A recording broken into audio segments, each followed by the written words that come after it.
Carmen, you're back. I'm back. Hey. And if you come back a second time, you get to give any prayer requests. And you've had a little bit of bump there in life, haven't you? You want to talk about that at all? Just like financial hit after hit after hit. So, like, we're not at the breaking point, but I feel like if there were anything else, like we're right there. So, I mean, it's amazing how there's been provision, but there's potential job change also coming up in April with my husband's contract. So, as long as everything stays smoothly and that keeps riding along, we're good. So, Yeah. just, I'm grateful for provision, but I guess prayer request that would stay in place and that nothing else would push against that. Amen. I wholeheartedly agree. Having had car repair after car repair after car repair, it's crazy. So we will pray for that for you. Okay, so we are in Luke 15:11 is where we're starting, and we're going through 19:27. And I sent this to Carmen before we got to filming today. There are 9 individual parables told in Luke here in this section alone, from 15 to 19, that are not told anywhere else, which I thought was kind of significant and interesting. And obviously, there's a lot here. We could talk about this section alone all day, but we start out with the prodigal son, which is very, very famous. I know this is kind of going beyond just the parables, but the themes that keep coming up for me is there's 2 words, there's loving kindness and there's steadfast. Just the steadfast pursuit, the steadfast love, the steadfast, like just the faithful, enduring. There's just such rest in that. If you think about that, you look at all these things and you just see a lot of that in the persistence and the sheep and the father and just a lot of those things coming up.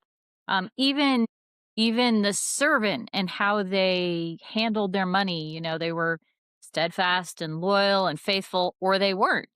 So yeah, there were some interesting themes running through here for sure.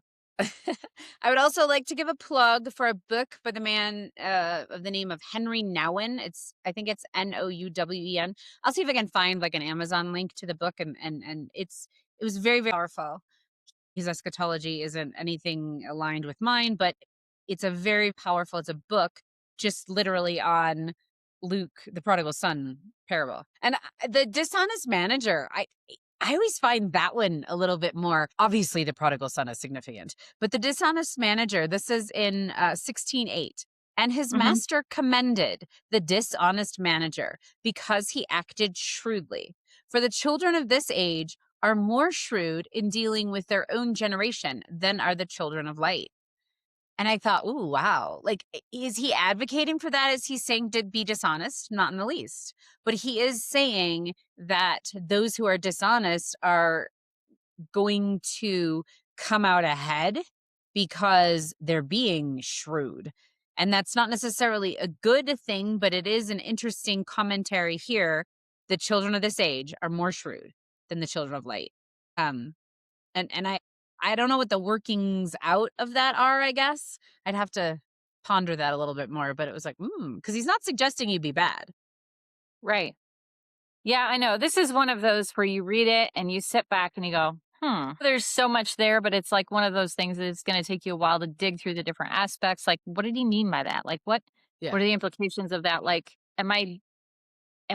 so I kind of see, like, if you think about politics, that some people are more calculated and other people, it seems like the younger generation, maybe.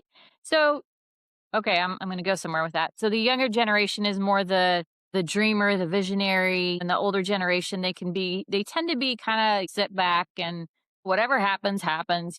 But it talks about that in the Old Testament too, where the old men dream dreams and the kind of the flip of that. So I'm wondering if that's just more of our natural tendency. The younger is going to be more the dreamy, creative. And then as we get older, we get kind of lazy.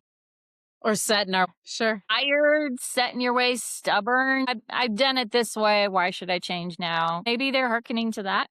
Yeah. The I natural don't know. tendency. I just think it's so interesting. And up in verse 3, I am not strong enough to dig, and I am ashamed to beg. But that was, again, he's basically saying, this is where I'm at. This is the situation, so this is what I'm gonna have to do because he knows he's getting fired, and it's kind of yeah.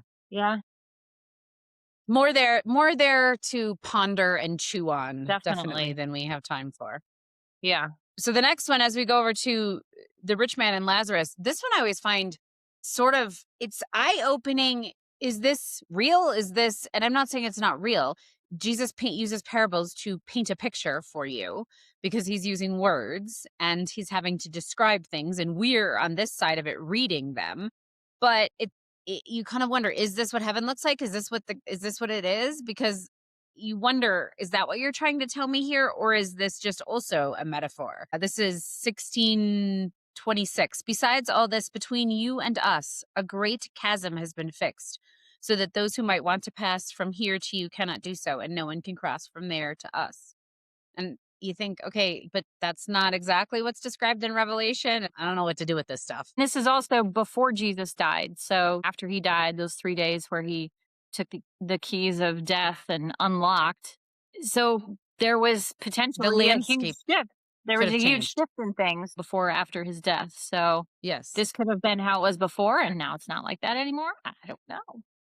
Yeah, definitely. And then obviously in current times, the millstone hung around a neck for harming children is definitely an appropriate parable to be talking about. Yeah.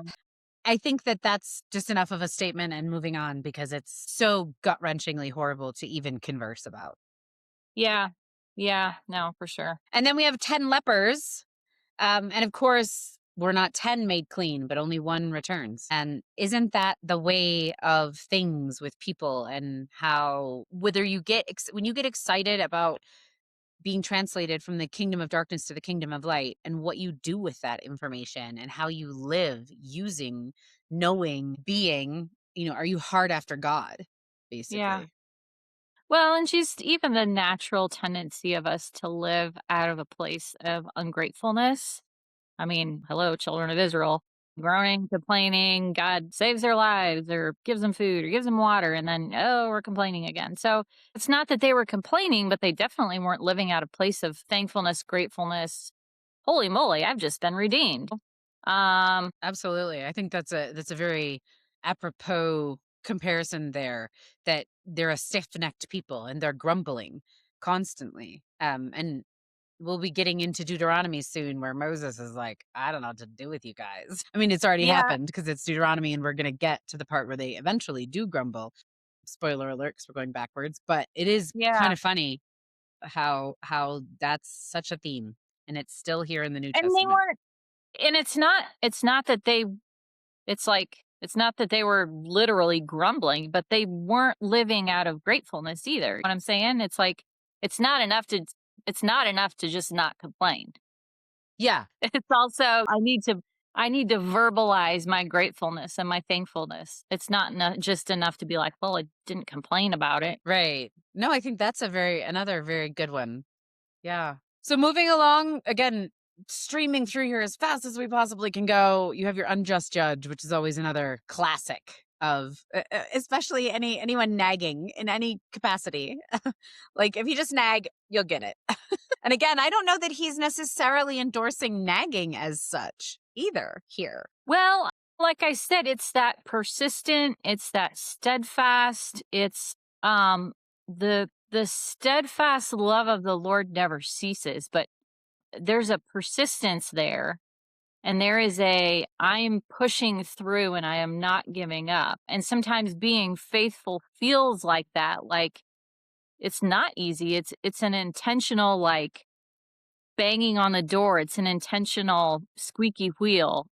Sometimes I feel like we write that off as all romantic and poetic, the steadfast love of the Lord. But no, it's the squeaky, it's it's the it's the persistent. It's so yeah. I don't Well said. I agree. And then we have the parable of the tax collector and the Pharisee.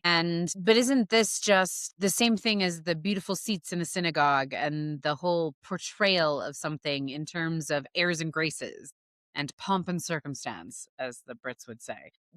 Jesus values authenticity. Jesus values rawness, of just being Mhm. real.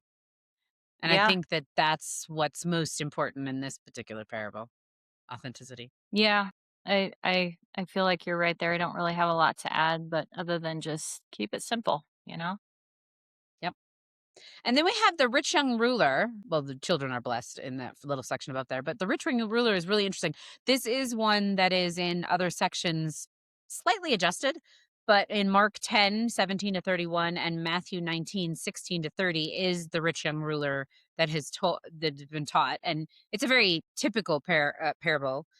For me, I love in 28, my man Peter, like Joab and Peter, right? Obviously, those are my favorites. But Peter's like, look, we have left our homes and followed you. And then but Peter's, what I love about this is I don't think Peter's being like, well, we left our homes. No, he's saying it in a manner of like, wow, we left all this. So like, it's going to be good. Like he's more stunned by the revelation that, oh, yay, this is kind of cool. Like there's going to be some good stuff. Not that he would have done it expecting that, but that's his reward. At least that's how I read him in those verses, as opposed to arrogance. Yeah, I think so. Just kind of this like he speaks his mind. He just blip, puts it out there. You don't really have to wonder what he's thinking. Pretty black and white, not anything too mystical or whatever about Yep. him. He just puts this is what I'm thinking. Tells it like it is. I love it. Right. Yep. Yep. Yeah. And then here are the last bit of 18, there is in 34, I underlined this, but they understood nothing about these things. In fact, what he said was hidden from them, and they did not grasp what was said. And I literally had a moment where I was like, well, why bother telling him? Like, and there's actually it talks about this, the road to Emmaus, and those two disciples were hidden from the knowledge. And then later on, that they were talking to a risen Christ as they're walking along the road. And later on, they say, didn't our hearts burn when we talked to him? And I do feel like there's more here that is difficult. Like we have that 2020 hindsight and we can look backwards. And so therefore we can have some insight. But I do feel like it's like, okay, well, why'd you bother telling him if they weren't going to get it? And yet after the fact, I think they go, now I got it. Like, okay, now I remember, and they remembered him saying it, even though they couldn't have heard it or understood it, couldn't have received it on that side of things. Mm-hmm. Yeah, I mean the alternative is he never says it, and then there's not record of it, and you don't have anything to refer back to, or I mean he could have said it later after. But yeah, so often it's he says all these things and it's followed by and they didn't get it. Right.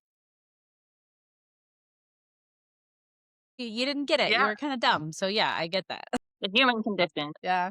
I really also liked this one is just a little bit further on. This is 9. So they shout even more loudly. Son of David, have mercy on me.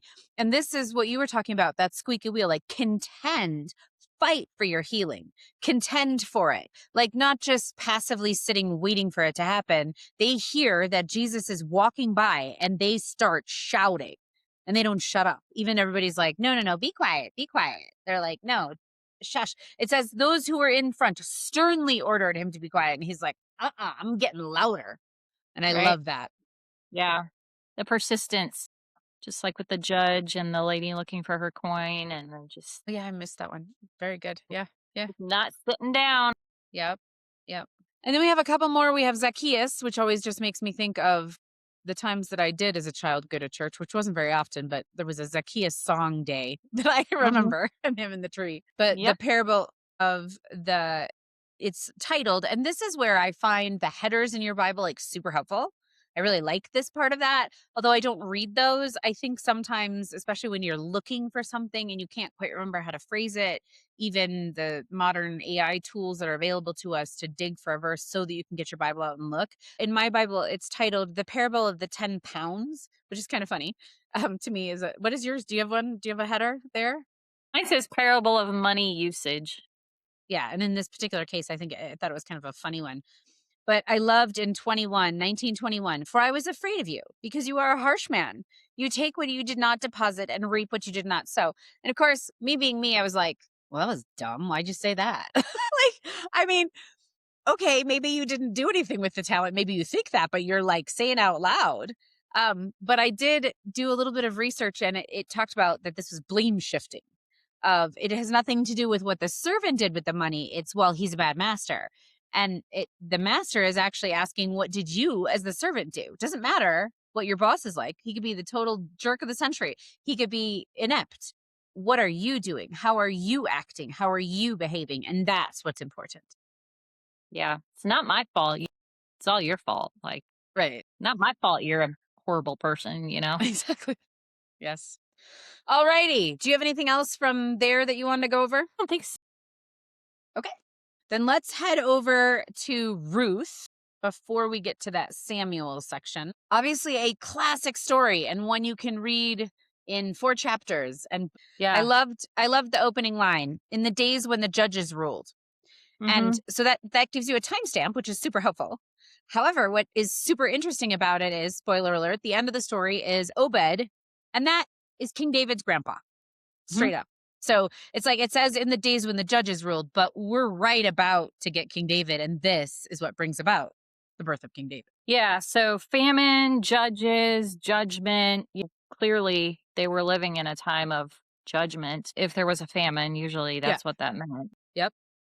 So they escape judgment by going to another land, and then they don't really escape because, oh, everybody dies. I did look up in verse 4, it says these took Moabite wives. And in Deuteronomy 23:31, it specifically tells you not to do that. It tells the Israelites not to do that. Right, right.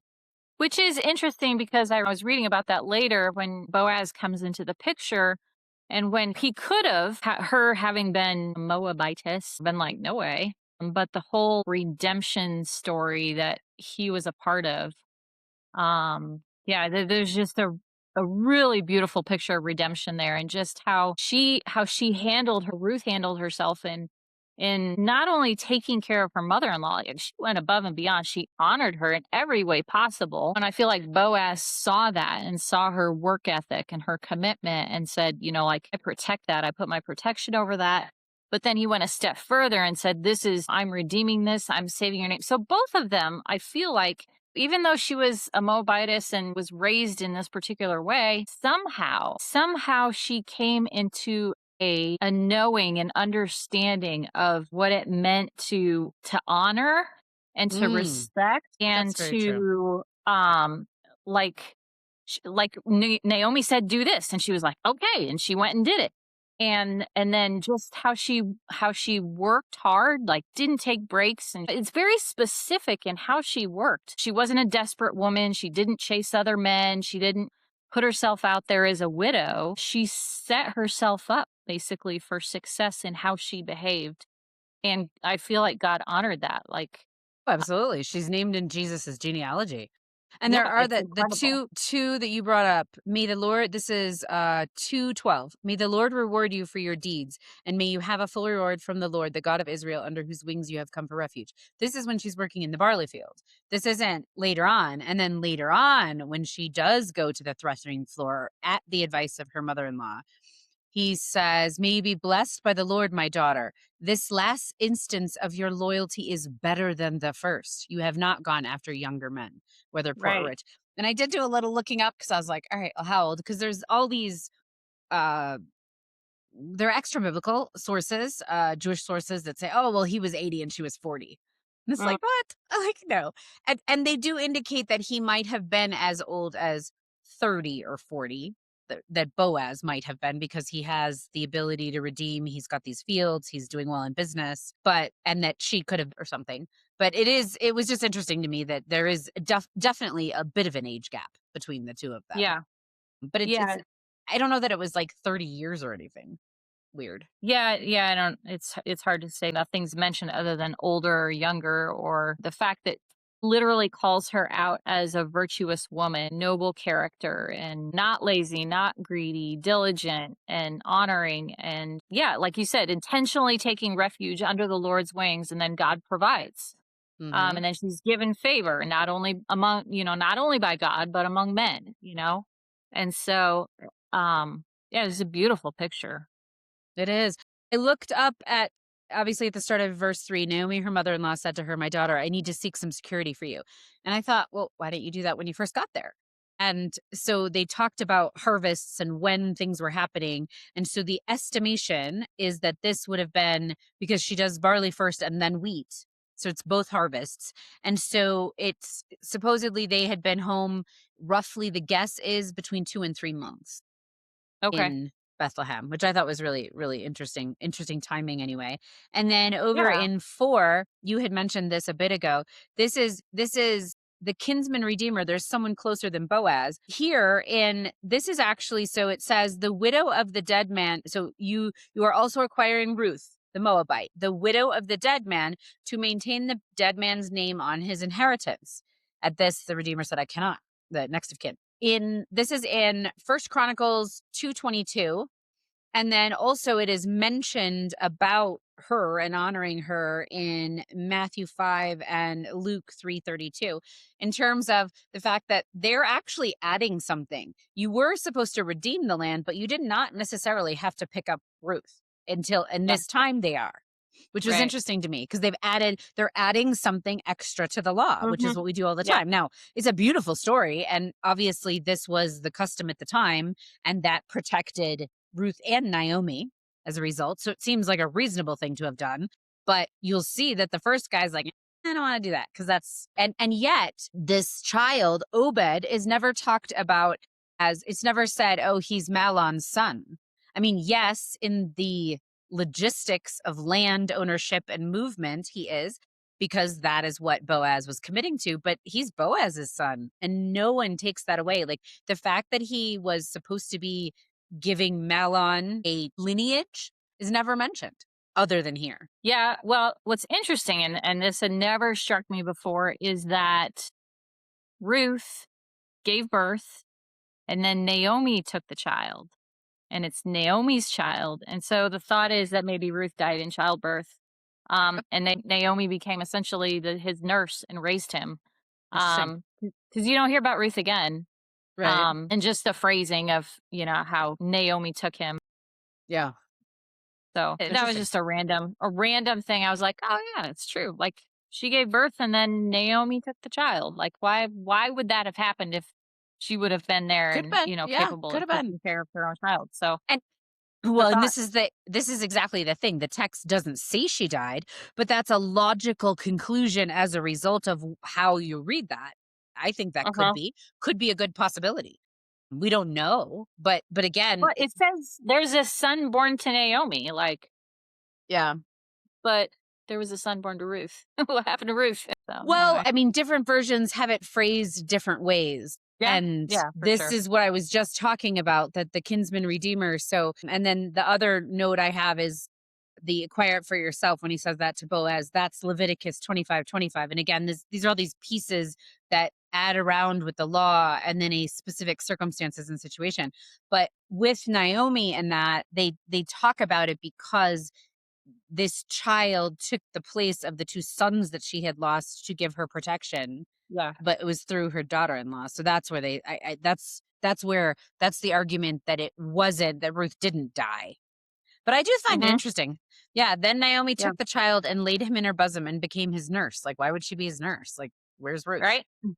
Yeah, So I like exactly. that. Indeed. Righty. Jogging on over to First Samuel chapter 18 through 31. Right off the bat, and I have to, Dave and I kind of slouched into a little bit of this, where I said, he was talking about David and Jonathan, and this is 18:1.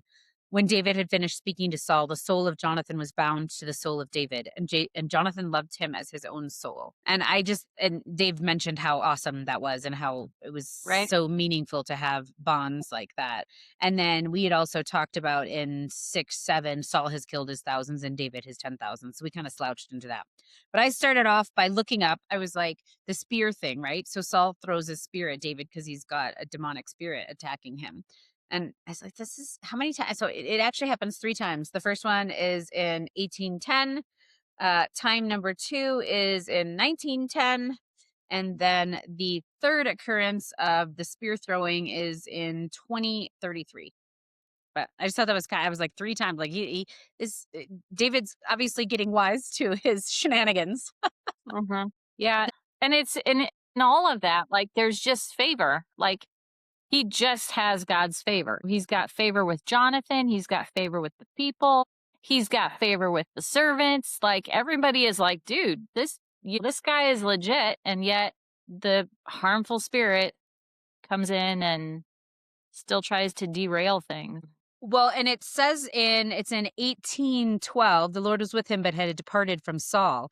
And that was in 1 Samuel 16:14, after the Amalekites and the bleeding. So Samuel's like, dude, wait, like, so I did what I was supposed to, Saul says to Samuel. And Samuel's like, then why do I hear the bleating of sheep? Like, what? And he Right? goes, oh, sorry. And that is the moment at where the spirit of the Lord departed from Saul. Yeah. Yeah. So I mean, so much of this, like, is such this stark contrast between favor versus no favor. Like Saul does all these things and for the life of him can't find favor, and yet David can't seem to outrun it. Yep. Um yeah, it's such a stark contrast of where the spirit of the Lord is.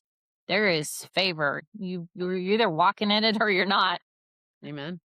Amen. I went to mention this. David rose and went, along with his men, and killed 100 of the Philistines, and David brought their foreskins. Ew, like just ew. But that was obviously the trophies of your enemies. Native American talked about scalps, and scalping someone as the proof that you had killed them. But yeah, that's quite the bride Yeah. price. I mean, yeah, dowry. Yep. That's quite the yeah. Indeed. I'm grateful we're not quite that. What's the word? uh Yeah. Yeah. Oof. Indeed. And then we do go again with Jonathan, and you sit there and you wonder, and you say, like, how did Saul end up with such an amazing son? Like Jonathan, his going up to the rocky crags with the Philistines, and then what Saul does with the honey and the thing, and he's like, no, my dad was dumb, right? And it says here in 30, second half of 30, do I not know that you have chosen the son of Jesse to your own shame and to the shame of your mother's nakedness? So this is Saul like yelling at his kid, getting mad. And he's kind of saying to Jonathan, like, you're a prince. You would be the next in line. You would have the kingship. And Jonathan is totally not even like, he Yeah. just loves David. Yeah. He reveres David, and he sees that the Lord has given David the promise. And so Jonathan is not power hungry in any way, shape, or form. And you kind of look at Saul and you go, how did you get a kid like that? Like, how did that happen? Yeah, it's just their relationship is just really epic. Talk about blood brothers. I mean, yeah, it's kind of a bummer how it. Right. Well, but Jonathan his honor, he Mhm. still obeys, he still like Yeah, fights alongside his father. he sure He does. doesn't He defect knows to delete. he knows it's a losing cause, and yet he still knows that even like David, he's like, you don't lay a hand on the king's anointed, Yeah. and Jonathan was still working under that as well. Mm-hmm. Even though the spirit had moved. That's an interesting thought. The spirit had moved, but the anointing hadn't. Like he was still Israel's anointed king. So it's an interesting thought. Well, David respects it because he hasn't died. David's not going to and this is where and it's in this section here of Abigail.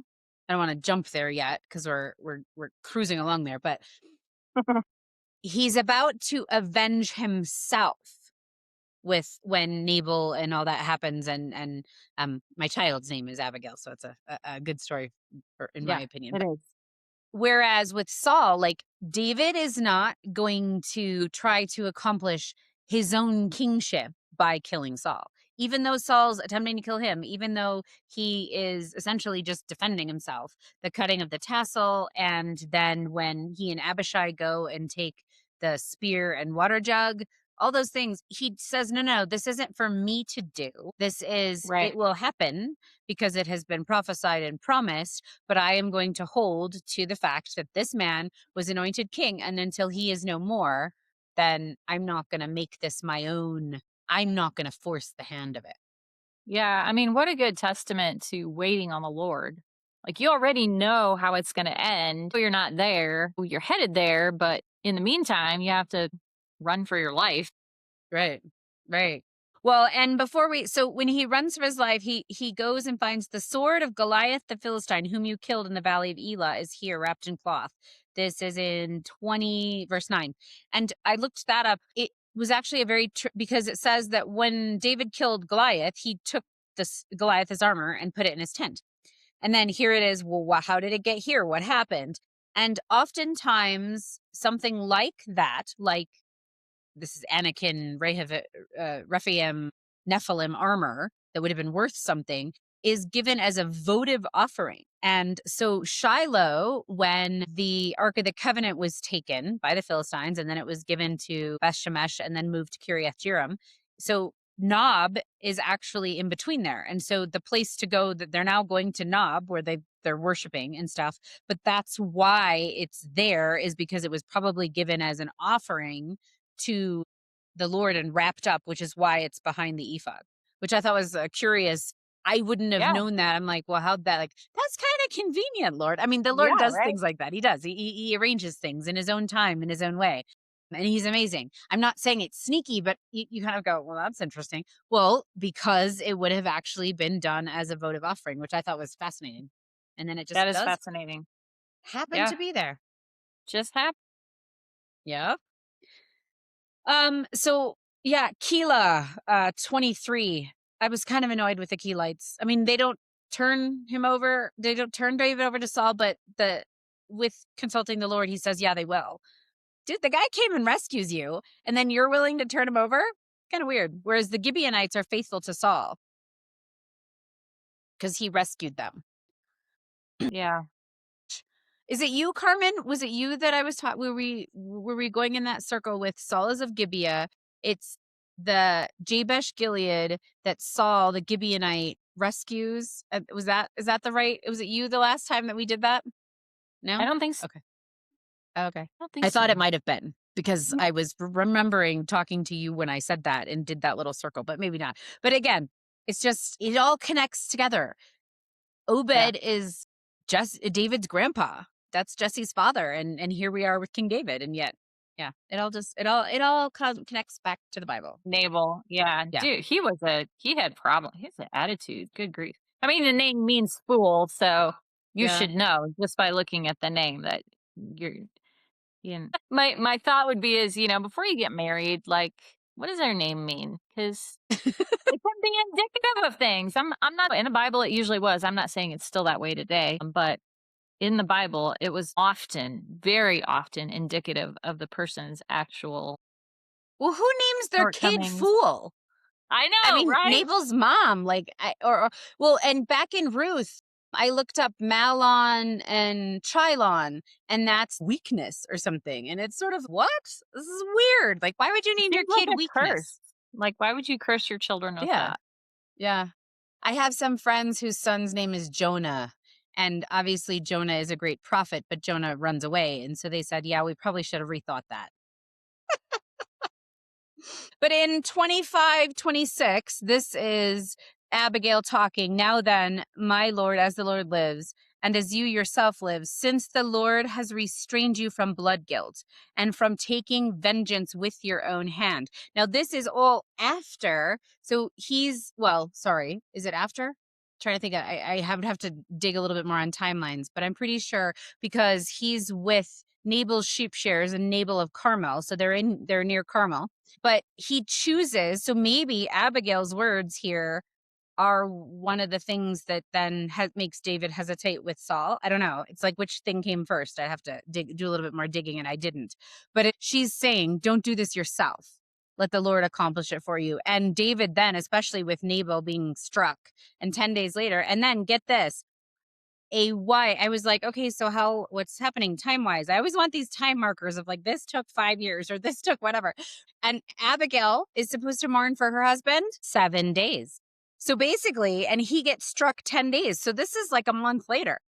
Yeah. So when they come and get her, it can only have been 7 days from the time that Nabal died. Or it could be as early as that is what I'm saying. Sorry. Not the other way around.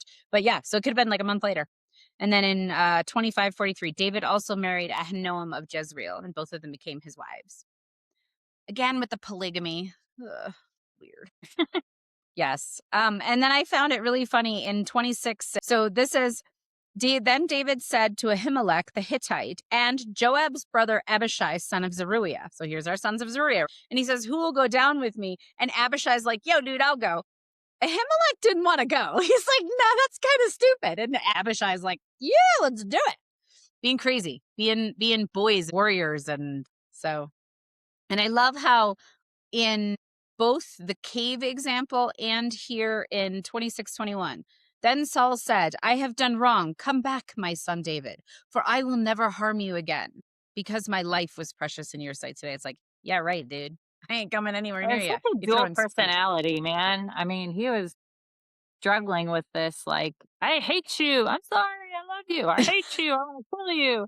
Come back to me. But it's like being David or even being his family. It's like, which Saul am I talking to? Exactly. And then he gets Ziklag in verse 27. And I found this was interesting. I wondered how long.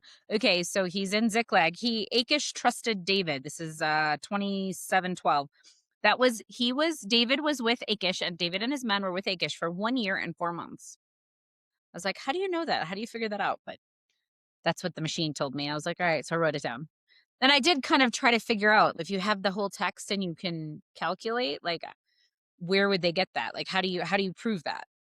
Yeah, I don't hard to say. What's interesting to me is so often David, he's hiding for his life but then he's still doing these little attacks and whatever, but always going to God, like, do I do this? Are you with me? Should I stay? Should I go? We talked about the difference between how David was acting and versus how Saul was acting and how the Spirit of the Lord was with one, but not with the other. So David goes to the Lord to ask him, should I go? Should I stay? Should I fight? Whatever. And here is Saul, and he's like, who's he? Samuel's not there. He can't ask Samuel. The Spirit of the Lord is gone from him. He can't. So he's like, what do I? Well, I only have one option, apparently, and that's to go to the witch of Endor. Because he still relies on Samuel's word, even though Samuel's gone. Well, that's the last time he felt the Spirit of the Lord, so he doesn't know any better. Yeah. He's So he just, keeps but wanting he to is go back to that. floundering. Yeah. Yeah, yeah. Well, in Endor, where is that mentioned in pop culture? Oh, yeah. Right. It's Star This, Wars. That was which, actually yeah, on, like, I was trying to remember where that is. I'm sure my boys could tell me. They remember all these random facts. Like, there's a moon of Endor where they try to basically get something. Trying to think about this. Yeah, there's a moon that they have. It's where the Ewoks are. yes, But it's funny that here, like Tyler says, everything comes from the Bible. Here's Endor in Star Wars, and it's from the Bible. Just like in the Smurfs, Gargamel and Azrael. Azrael is a name from the Bible as well. It's kind of interesting. yes, yeah, yep. I loved on at the very end of 28, Saul's like, he's like, I'm not gonna eat. And they're like, no, no, please eat. And then he changes his mind. He's like, oh, okay, I'll eat. And I wrote down still the people pleaser. Like literally, like he can't even hold to one thing where he says, I'm not gonna do this. He just has no strength of character at all here. That reminds me of a lot of today's politicians. Well, they just want to be liked. Yep. I just want people to like them. I just want Talking to be out the of both people sides of your pleaser. mouth. Yep. Yeah, whatever you want. Yes, I'll do. Yeah. And then we have the wives being taken and the whole thing of Ziklag. And I love, but David strengthened himself in the Lord, and that's 30 verse 6. And then in 19 we have the proof. Nothing was missing, whether small or great, sons or daughters, spoil or anything that had been taken. David brought back everything. I just Uh-huh. love that. And then some naughty guys, because all the people that are coming to him were in debt, it's kind of a scragamuffin band with David. And it says in 25, he's like, no. From that day forward, he made it a statute and an ordinance for Israel. It continues to the present day. So that if you stay with the baggage, if you're not necessarily going out to battle, but you're doing some behind the lines Right. stuff and Yep. refilling the lines, you are Yep. still just as valued as the person on the front lines. Mm-hmm. Yeah, that's a really interesting concept. It's kind of one of those like just, causes, I guess. Yeah. Well, and can you imagine if you're one of the guys that doesn't have the energy? Wadi Besor. But David went on with the pursuit, and he and 400 men, 200 stayed behind, too exhausted to cross the Wadi Besor. So your family has been taken. You've just marched all the way from Ziklag with Achish to the front lines, practically to Mount Gilboa, and then Mhm. back again. And then Mhm. you're here, and then now you're chasing after them, and you can't go on. And yet, wife and children and all your means have been taken. Like that's a little bit of Right. a rough place to be in. It's not for lack of want, I would say. No, exactly. Yeah. Exactly. And then here in 11, I really, I'm going to go back and look, Carmen, and see if it was you. But it says 11, but when the inhabitants of Jabesh Gilead heard what the Philistines had done to Saul, all the valiant men set out, traveled all night long, and took the body of Saul so they take them from Bethshan. And basically, Jabesh Gilead, when Saul was first anointed, sacrifices some bulls. Saul sacrifices some bulls, and then he says, "You better get over here, Israel, because we're going to go save the men of Jabesh Gilead." And so Jabesh Gilead, which is why I was so mad at Keilah, because the men of Jabesh Gilead got saved by Saul, and then they go and take his body, and when it's been desecrated and demonstrated by the Philistines of like, hey, how cool are we? Because we kicked the Israelites' butt. I just, yeah, it's an interesting one for me. Alrighty, my dear. Any final thoughts? I mean, that's kind of a downer chapter. It does end a And they little rough, doesn't died. it? Right? Yeah. They Yeah, died exactly. and were desecrated, and then somebody came and got them and, finished the burial, but it's Well, and the story doesn't ah, end there because rough. then we head Right. into Second Samuel, and that, which I don't want to do spoilers because we'll get there. But it is kind of one of those things where David and the thread of what we're talking about of letting God accomplish the things and not raise your hand against the Lord's anointed comes up again. Hmm. Well, I mean, even at the end, like Saul's armor bearer wouldn't even end him. He was like, "No, I'm not doing that." Right? Right. Uh, to the point where Saul had to do it himself. But it's kind of like it's a sad ending for Saul, but my heart is still like, but Jonathan, like I why know. why Jonathan, and why did he have to suffer that fate? Even through his faithfulness and his friendship and kindness, he had to die right along with his father. But that was part of who he was.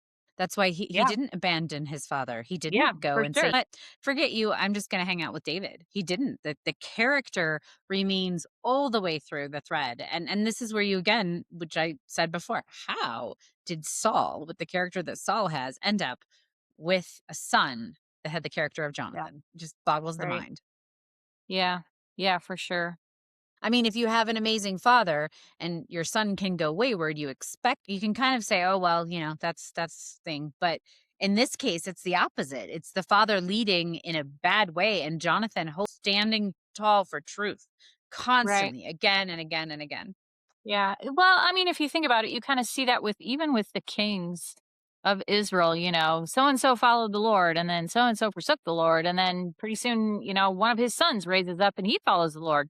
But then pretty soon they're not. And it's just back and forth. And so you just have to assume that there's whether it's family members, whether it's somebody from the priests, whether it's a mother, Someone taught him well. Yeah. yeah, somebody God's faithfulness doesn't end just because somebody decides to not follow the Lord too. And that was one of the questions I had too is often when the king would forsake following the Lord, would all the people just automatically be like, well, the king's doing it, so I have to do it too? Did they automatically forsake the Lord too? Or Mm, were there still some faithful people that would follow God? Oh, because then all of a sudden another king would follow God, and then pretty soon all the people were following God. So yeah. Yeah. yeah, Does what that I'm work? saying is, how does that work? Yeah. I mean, it rains on the just and on the unjust, and do the righteous get the same punishment as the unrighteous because of the king? Anyway, those are just random questions that pop up for me as I'm reading through this. Oh, and the Old Testament and all the turmoil, and they follow God, they didn't follow God, they were judged, they weren't. Yeah. Turmoil. Lots and lots of questions. I've been very, very blessed reading and recording the Bible, but I don't think my questions have been answered. But just like Job, I don't know that I have to have all the answers. And yet Oh, there for is sure. still absolutely wisdom in these pages, but I still go, well, huh? Okay. All right. Well, I'll find that out someday. Someday. Someday. Miss Carmen, maybe we can have you one more time. Yeah, for sure. All right. Sounds good. Thank you, my friend. Take care. Thank you. Bye.